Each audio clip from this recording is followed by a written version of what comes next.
तो हेलो दोस्तों, सबसे पहले तो आपका हमारे इस चैनल जीएसपी में बहुत बहुत स्वागत है। तो आज की इस वीडियो में हम केमिकल थर्मोडायनेमिक्स का बहुत ही इंपॉर्टेंट टॉपिक डिस्कस करने जा रहे हैं, जो कि है एक्सप्रेशन फॉर मैक्सिमम वर्क। तो इसका आपको डिराइव्ड फार्मूला, आपको डेरिवेशन बताएंगे इस वीडियो में। तो शुरू करते हैं आज का वीडियो। तो वीडियो शुरू करने से पहले आपसे एक छोटी सी रिक्वेस्ट है कि ये वीडियो आप लास्ट तक ज़रूर देखना। तो शुरू करें आज का वीडियो। तो शुरू कर रहे हैं हम। तो देखो, आपको जो लास्ट का डिराइव करके जो फार्मूला आ रहा है वो क्या है, देखो ज़रा। तो वो है डब्लू मैक्स का, डब्लू मैक्स इक्वल टू ये है -2.303 NRT log to the base 10 φ2 upon φ1। तो ये है आपको डिराइव करना है। तो हम समझा देंगे इसमें 2.303 क्या है भाई, कांस्टेंट नंबर है। एन क्या है, नंबर ऑफ मोल्स कांस्टेंट है। और आर क्या है, यूनिवर्सल गैस कांस्टेंट, वो भी कांस्टेंट है। टी टेम्परेचर है, आपको वो दे दिया जाएगा। और φ2 और φ1 है, वो भी वो कांस्टेंट नहीं है। φ1 और φ2 ये बदल लेंगे, चेंज होगी। तो अब आपको हम इसका डेरिवेशन बता रहे हैं। तो शुरू कर रहे हैं आज का ये खूबसूरत सा वीडियो। तो देखो, मान लो कि तुम्हारे पास कुछ ऐसा एक मनगढ़ंत सिलेंडर है भाई, ऐसा मनगढ़ंत एक सिलेंडर। अरे गलत हो गया यार, ऐसे। अब देखो, ऐसा कुछ सिलेंडर है, ये ऐसा सिलेंडर है, और इसमें कुछ ऐसी गैस भरी है, कुछ गैस भरी है। और इस पे एक ऊपर ऐसा पिस्टन रखा हुआ है, ऐसा एक पिस्टन रखा हुआ है, जो कि पिस्टन मूवेबल है, मासलेस है, फ्रिक्शनलेस है और वेटलेस है। उसका कोई वेट भी नहीं है। तो ये पिस्टन ऐसे ऊपर नीचे मूव हो सकता है। जब बाहर का एक्सटर्नल प्रेशर ज़्यादा हो तो ये पिस्टन नीचे की डायरेक्शन में मूव होगा। अगर गैस का प्रेशर ज़्यादा होगा तो ये पिस्टन ऊपर की डायरेक्शन में मूव होगा। तो आपको पहले था, मान लो कि यह कुछ ऐसा यहाँ पिस्टन था, और ये गैस एक्सपांड हो गया, गैस एक्सपांड हो गया तो ये पिस्टन ऐसे मूव हुआ ऊपर की डायरेक्शन में, यानी कि यहाँ तक ऐसे चेंज हुआ, इस डी चेंज हुआ इसमें। और नीचे की डायरेक्शन में जो फोर्स लग रही है, और इस पिस्टन का पूरा एरिया है ए, और कहाँ से लेकर कहाँ तक वॉल्यूम इसका चेंज हुआ, गैस एक्सपांड हुआ, इसका मतलब वॉल्यूम भी चेंज हुआ, टेम्परेचर पे कोई इफेक्ट नहीं हुआ। तो वॉल्यूम V1 से लेकर V2 तक एक्सपांड हो गया। समझ में आया यहाँ क्या हो रहा है, वॉल्यूम एक्सपांड हुआ V1 से लेकर V2 तक। और अगर आपने जो एक्सप्रेशन है नीचे का, वो पिछले वीडियो में वर्क डन का एक्सप्रेशन अगर आपने नहीं पढ़ा तो वो जाके पढ़ लो, इस वीडियो के डिस्क्रिप्शन में लिंक है। क्या था वो, वी नो दैट, यानी कि तुम्हें पता है भाई। क्या पता है, कुछ पता नहीं। तो अब देखो, वी नो दैट तुमको क्या पता है, चेंज इन वर्क डन।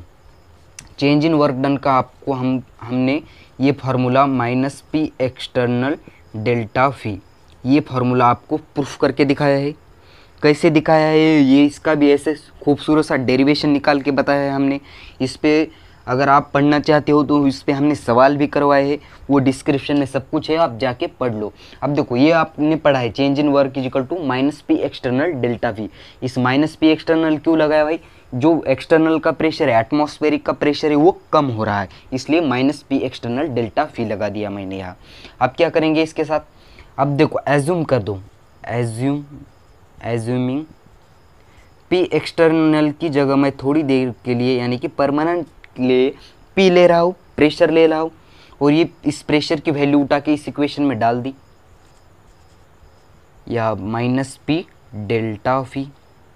अब देखो, मैं इसमें कुछ चेंज करूँगा, मुझे किस इक्वेशन तक पहुँचना है आपको मैंने पहले ही बता दिया है, -2.303 NRT log to the base 10 तक। तो उसके लिए मैंने यहाँ क्या कर दिया, एक W is equal to -P, इसे मैंने यहाँ फी लिख दिया, और यहाँ डेल्टा फी।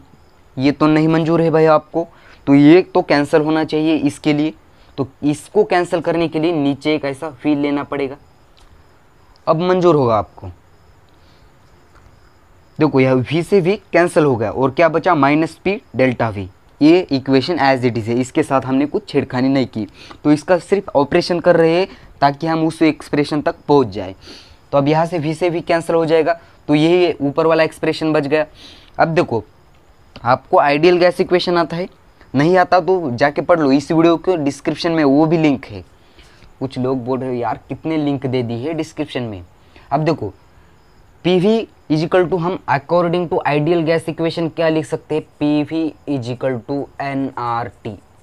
ये तो पढ़ा होगा कहीं भाई, रास्ते में जाते समय पढ़ा होगा। P V is equal to N R T, ये होता है ideal gas equation, ideal gas equation. ये बहुत ही फेमस है आइडियल गैस इक्वेशन। अब क्या करना है, इस पी वी की जगह सिंपल सा, इस पी वी की जगह एन आर टी उठा के रखना है भाई, इतना तो कोई भी कर सकता है। तो अब देखो क्या किया हमने, यहाँ D W is equal to minus as it is रख दिया, इस पी वी की जगह एन आर टी रख रहे हैं, एन आर टी रख दिया, और ये value as it is D V upon V. यहाँ तक सबको समझ में आया होगा कहानी क्या हो रही है। अब देखो हम इसका इंटीग्रेशन करेंगे, आप इंटीग्रेशन करेंगे तो क्या हो जाएगा, इंटीग्रेटेड चेंज इन वॉल्यूम। यहाँ सब कुछ कांस्टेंट है, एन कांस्टेंट है, आर कांस्टेंट है, टेम्परेचर भी थोड़े समय के लिए कांस्टेंट ही है, सिर्फ क्या चेंज हुआ, इसका वॉल्यूम चेंज हुआ V1 से लेकर V2 तक। तो यहाँ चेंज वॉल्यूम लिख दिया हमने, volume V1 to V2, V1 से लेकर V2 तक वॉल्यूम चेंज कर दिया। तो हम अब इसका कर देते हैं integration, D W is equal to integration of minus N R T या D V upon V as it is. यहाँ तक कहानी सबको मंजूर है।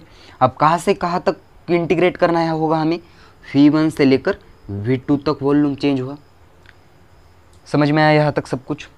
अब देखो क्या हुआ, जो कांस्टेंट टर्म है वो इस बाहर ले लो, यहाँ इस डी डब्ल्यू का इंटीग्रेशन ओमेगा ही हो जाएगा, वर्क डन ही हो जाएगा सिर्फ। तो W is equal to minus N R T, जो कांस्टेंट नंबर है वो हमने साइड में ले लिया, और इंटीग्रेट कर रहे हैं V1 से लेकर V2 तक, D V upon V as it is. समझ में आया कुछ। अब इसको मैं ऐसे लिख सकता हूँ, मिटा के कुछ ऐसे लिख सकता हूँ, 1/v डी वी। कुछ भी नहीं किया भाई, सिर्फ ये थोड़ा बाहर खिसका लिया मैंने अपने मतलब के लिए। अब क्या हो जाएगा, देखो आपने ये पढ़ा होगा 1/x dx का आपको इंटीग्रेशन करना है, क्या आता है, log ex। ये पढ़ा होगा, मैथ्स है अगर आपका तो ये आपने पढ़ा होगा, नहीं भी पढ़ा होगा तो आप पढ़ लो यार, सिंपल सा फॉर्मूला है। 1/x dx का होता है log ex, यानी कि यह क्या हो जाएगा, log e v। समझ में आया यहाँ तक। तो मिटा दे इस फॉर्मूले को हम, आपने 1 सेकंड में याद कर लिया होगा इसे। तो ओमेगा यानी कि work done is equal to minus N R T as it is रख दिया, तो इसका इंटीग्रेशन हो जाएगा log e v, और कहाँ से कहाँ तक, V1 से लेकर V2 तक। कहानी समझ में आई यहाँ क्या हुआ। अब आपको यहाँ इंटीग्रेशन तो आपको समझ में आता ही होगा, फिर upper limit minus lower limit. तो एक बार इस V की जगह V2 रख दो, और माइनस करके एक बार इस V1 रख दो, तो minus N R T log e V2 minus V1, log e V1। कहानी यहाँ तक सबको समझ में आ ही होगी क्या हो रहा है यार। अब देखो कुछ आपके पास, मान लो इसको क्या लिख सकते हैं हम, log E M minus log ई एन की फॉर्म में m/n लिख सकते हैं, V2 अपॉन V1। तो minus N R T log e V2 upon V1 ऐसे लिख सकते हैं भाई, बिल्कुल लिख सकते हैं इसे हम, ये फार्मूला। तो इस साइड के डायग्राम मिटा दे रहे हैं हम, ताकि आपको रफ में अच्छे से समझा सके, हम समझा देंगे वो भी कैसे आ रहा है। कसम से वीडियो स्किप मत करना, आपको बहुत ही इजी ट्रिक से वो समझाएंगे हम। अब देखो क्या हो जाएगा, ये कुछ ऐसे हो रहा है, आपने ये फार्मूला पढ़ा है, log E M minus log E N is equal to log E M by N, ऐसे लिखते हैं इसको। अगर इसकी जगह प्लस साइन होता तो यह क्या हो जाता, मल्टीपल में हो जाता, कुछ ऐसे हो जाता, m इंटू एन। अगर कुछ ऐसा हो तो इसको हम ऐसे लिख सकते हैं। इस कंडीशन में आपको माइनस वाला है तो मैं इसे ऐसे लिख सकता हूँ, बिल्कुल लिख सकता हूँ भाई, समझ में आया। अब देखो आपको ये फार्मूला हमने दे दिया डिराइव करके, मगर जब भी आपके पास कुछ ऐसा फार्मूला हो और अगर आपको प्रॉब्लम सॉल्व करनी हो तो log ई के बेस में आप प्रॉब्लम सॉल्व ही नहीं कर सकते भाई, कैसे प्रॉब्लम सॉल्व करेंगे? लॉग ई का तो लॉग टेबल में वैल्यू नहीं देख सकते, V2 और V1 की जगह कुछ वैल्यू दे दी और आपको प्रॉब्लम सॉल्व करने को, तो कैसे करेंगे? तो इसके लिए आपको लॉग ई को लॉग टू द बेस 10 में कन्वर्ट करना पड़ेगा। तो लॉग टू द बेस 10 में कन्वर्ट करोगे तो आपको ये वैल्यू फाइंड हो जाएगी आपको आसानी से। तो देखो इसको ऐसे करते हैं, कुछ ऐसा है, मान लो आपके पास लॉग ई एक्स कुछ ऐसा है और इसको आपको करना है लॉग टू द बेस 10 में कन्वर्ट।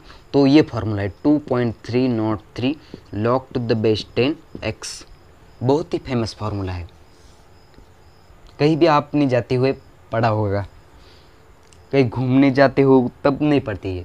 तो आप देखो लॉग ई एक्स को ऐसे लॉग टू द बेस 10 में कन्वर्ट करते हैं, यानी कि 2.30 से मल्टीप्लाई कर दो लॉग टू द बेस 10 और जो भी यहाँ डेरिवेटिव है एक्स यहाँ उठा के रख दो। तो कुछ ऐसे ही करना है यहाँ। तो हमने कर दिया डब्लू मैक्स इक्वल टू, यहाँ क्या कर दिया minus NRT as it is रख दिया और लॉग ई फिर 2/V1 की जगह आप रख रहे हैं ये value 2.303 log to the base 10 फिर 2/V1।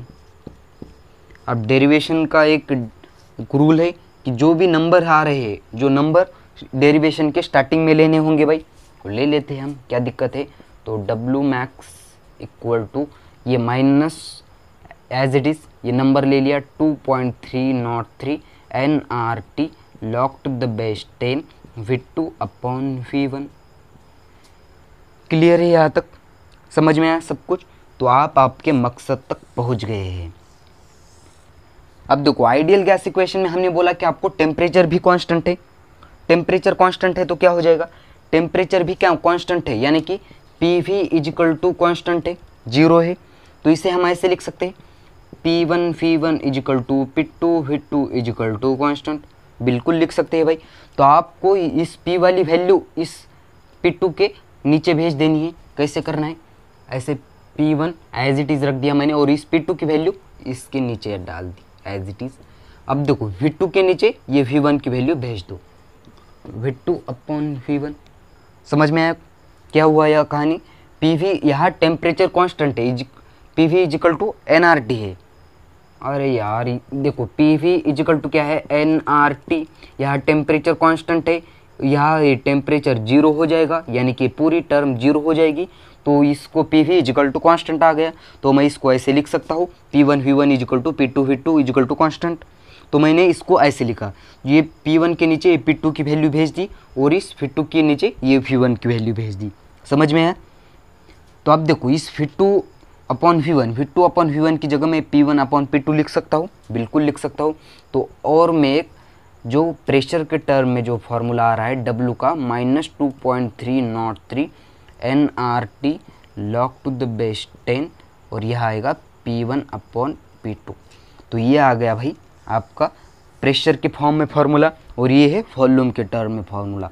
अगर आपको वॉल्यूम चेंज दिया हो तो ये वैल्यू रख के आप प्रॉब्लम सॉल्व कर सकते हो। अगर आपको प्रेशर चेंज दिया है तो ये फार्मूला रख के आप आंसर फाइंड कर सकते हो। तो आपको आई होप ये समझ में आया होगा, बहुत ही इजी तरीके से हमने आपको समझा दिया है।